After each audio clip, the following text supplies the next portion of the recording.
Did you know that Samsung once developed a truck that could show the road ahead to help drivers pass safely?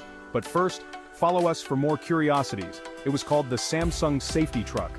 This innovative truck had a large screen on the back, displaying a live feed from a camera in the front. Drivers behind the truck could see the road ahead, even when they couldn't overtake it, making it easier and safer to pass. But here's the twist. Despite creating prototypes and showing off the idea, the safety truck never made it to market. Why? Was it too expensive, or did the technology face challenges we don't know about? What do you think? Could this have changed road safety? Let us know in the comments.